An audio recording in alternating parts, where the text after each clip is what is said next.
सभी विद्यार्थियों को सुप्रभातम। आज हम संधि के बारे में पढ़ेंगे। कल हमने संधि के दो पार्ट पढ़े थे। पहला पार्ट पढ़ा था यण संधि और दूसरा पार्ट पढ़ा था अयादी संधि।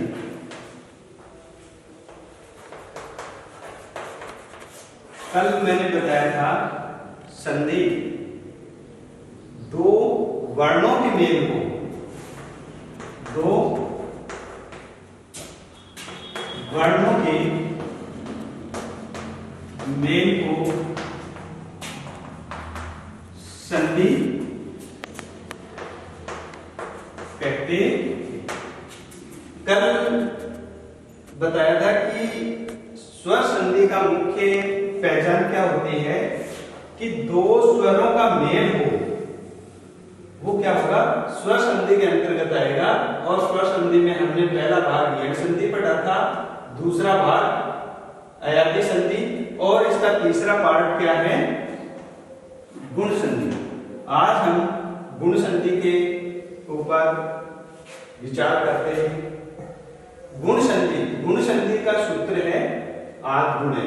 आद्गुणे क्या कहता है? आद्गुणे कहता है कि यदि प्रथम पद के अंत में ए या आ हो, प्रथम पद के अंत में क्या हो, ए हो या आ हो, तथा दूसरे पद के पूर्व में ई, उ, री और लरी हो, तो क्या होगा, ई को ए गुण हो जाएगा, उ को ओ गुण हो जाएगा और री को अर गुण हो जाएगा और लरी को अल हो जाता है। जैसे एक छोटे से फॉर्मूले के माध्यम से मैं शॉर्ट में बता देता हूं, इतना ज्यादा ध्यान नहीं रख सकते हो तो क्या होगा, इसकी विशेषता ये होगी गुण संधि की प्रथम पद में क्या मिलेगा, ए या आ मिलेगा। उसके बाद में दूसरे पद में क्या मिलेगा, ई, उ, री और लरी। यानी प्रथम पद में जहां ए या आ हो और दूसरे पद के पूर्व में ई, उ, री, लरी हो, तो वहां गुण संधि होगी। इसमें स्वर है, ये ह्रस्व हो या दीर्घ, उससे कोई फर्क नहीं पड़ने वाला।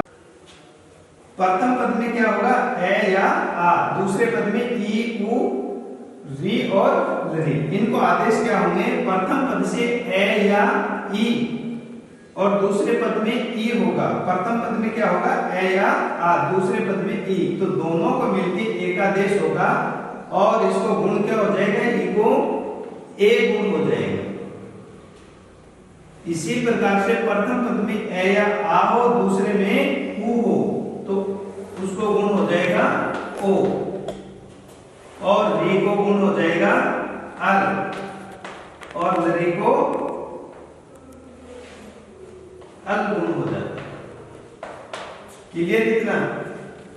यानी प्रथम पद में क्या होगा, ए या आ, ई को ए गुण होगा, उ को ओ गुण होगा, री को अर गुण होगा और लरी को अल गुण होगा। इस चीज को हम उदाहरण के माध्यम से समझते हैं आगे।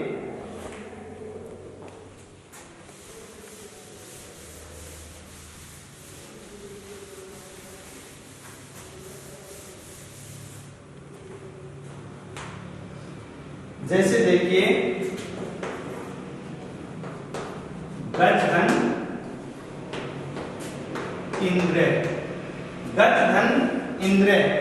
प्रथम पद में क्या हुआ है, ए है और दूसरे पद में ई, तो निश्चित रूप से उदाहरण किसका हो गया, गुण संधि का उदाहरण हो गया। क्योंकि क्या बताया था, पहले पद में ए या आ मिलेगा, तो ए मिल रहा है और इधर ई मिल रहा है, तो गुण संधि हो गई। तो प्रथम पद से क्या आ जाएगा, ए निकलेगा और दूसरे पद में ई निकलेगा। जैसे मैंने नीचे बताया था कि प्रथम पद में ए और दूसरे पद में ई हो, तो दोनों को मिलकर एक आदेश होगा, क्या, ए होगा। तो यहाँ क्या हो गया, गुण हो गया ए। इधर क्या बच गया अपने पास, गज और यहाँ पर नद्र है।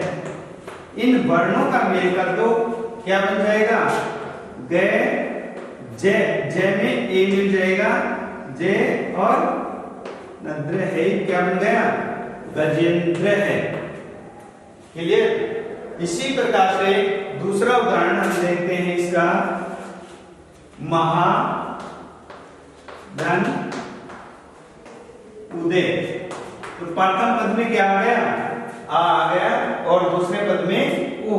तो नीचे बताया था कि उ को गुण क्या होगा, ओ।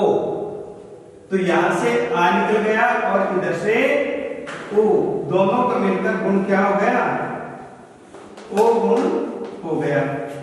तो इधर क्या बच गया अपने पास, मह, और इधर उदय,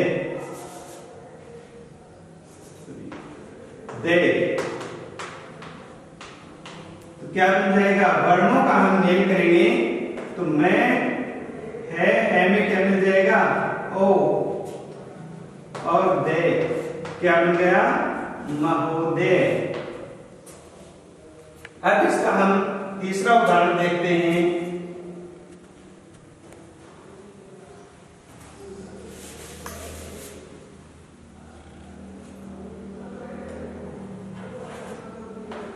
महाधन ऋषि। इधर आ है और इधर री, दोनों को मिलकर क्या हो जाएगा, गुण क्या हो जाएगा, अर। यहां क्या बच गया, मह, और इधर सी।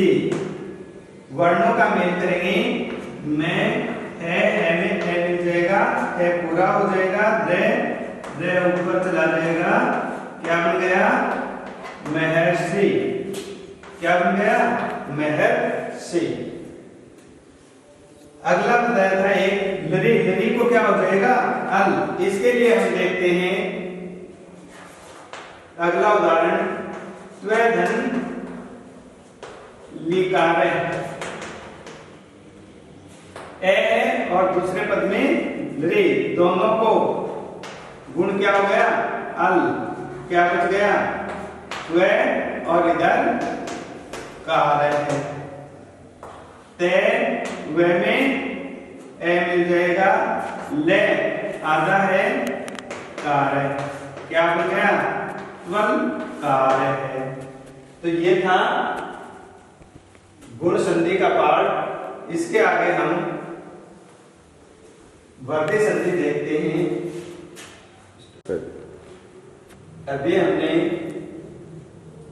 गुण संधि के बारे में पढ़ा था। इसका चौथा पार्ट क्या होगा संधि का, वर्धे संधि। वर्धे संधि का सूत्र क्या है, वर्धे रेचि। वर्धे रेचि क्या कहता है कि प्रथम पद के अंत में यदि क्या हो, ए या आ हो। गुण संधि का भी यही था कि प्रथम पद के अंत में क्या मानता है, ए या आ।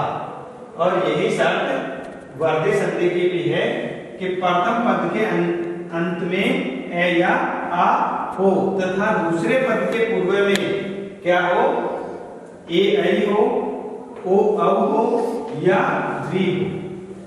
तो वहां कौन सी संधि होगी, वर्धे संधि होगी। तो ए ऐ हो, ए या आ के बाद ए या ऐ हो, तो उसको दोनों को वर्धी क्या हो जाएगी, ऐ। ओ औ हो तो वर्धी क्या होगी, औ। और री, री को वर्धी होगी आर। री को वर्धी क्या हो जाती है, आर। इसको एक शॉर्ट फॉर्मूले से बताता हूं कि प्रथम पद में क्या बताया था, ए या आ हो, उसके बाद में ए ऐ हो,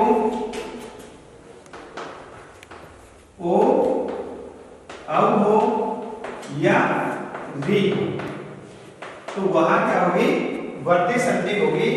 तो इधर से प्रथम पद से ए या आ और ए या ऐ हो, तो वर्धी क्या हो जाएगी, ऐ। ओ या औ को वर्धी क्या हो जाएगी, औ। और री को वर्धी आर वर्धी हो जाती है। अभी गुण संधि में बताया था, गुण संधि, गुण जहां होता है, गुण के वर्ण क्या होंगे, ये स्वर है वो ह्रस्व होंगे और वर्धे में यही स्वर दीर्घ हो जाते हैं। गुण में ए था, वर्धे में ऐ हो जाता है। गुण ओ होता है, वर्दी औ होती है, री को गुण क्या होता था अर, और वर्दी आर होती है। ये ध्यान रखना कि वर्दी में ये वर्ण हमेशा ही दीर्घ होंगे। अब इसको हम उदाहरण के माध्यम से आगे समझते हैं।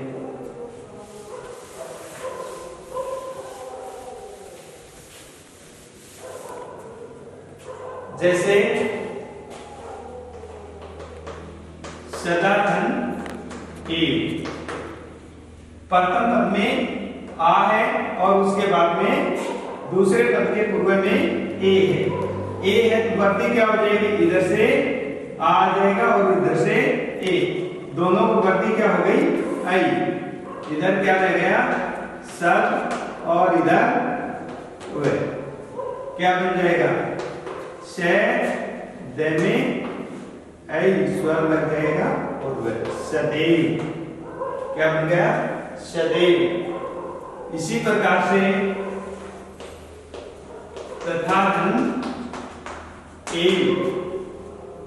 आ और ए, वर्दी वही क्या हो जाएगी ऐ, क्या बन गया तत् और वह। वर्णों का मेल करेंगे तो क्या बन जाएगा तथैव। इसी प्रकार आगे हम दूसरा इसका उदाहरण देखते हैं। महाधन औषधि, महाधन औषधि, इधर क्या आ गया प्रथम पद में आ है और दूसरे पद में क्या है औ, वर्दी क्या हो जाएगी औ वर्दी हो गई। इधर क्या रह गया मह और इधर षधि। तो वर्णों का हम मेल करेंगे तो क्या बन जाएगा मैं है में क्या हो जाएगा औ, और षधि है ही अपने पास तो क्या बन गया महोषधि। इसी प्रकार अगला उदाहरण हम देखते हैं। जन धन एकता, प्रथम पद में ए है और दूसरे पद में ए है, वर्दी क्या हो गई ऐ। इधर क्या बच गया जन और इधर तथा।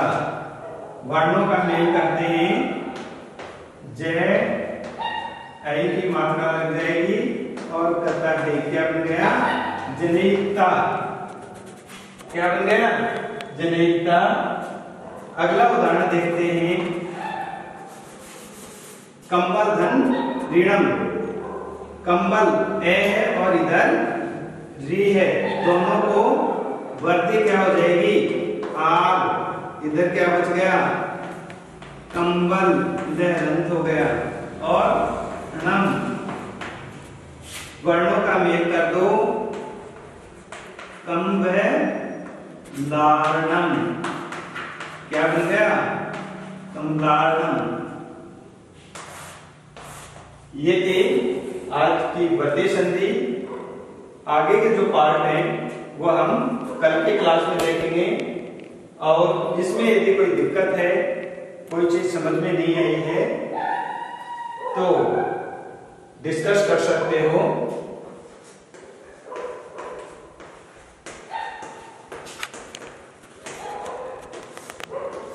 मेरा व्हाट्सएप नंबर 9351842534 है, उस पर डिस्कस कर सकते हो। Thank you.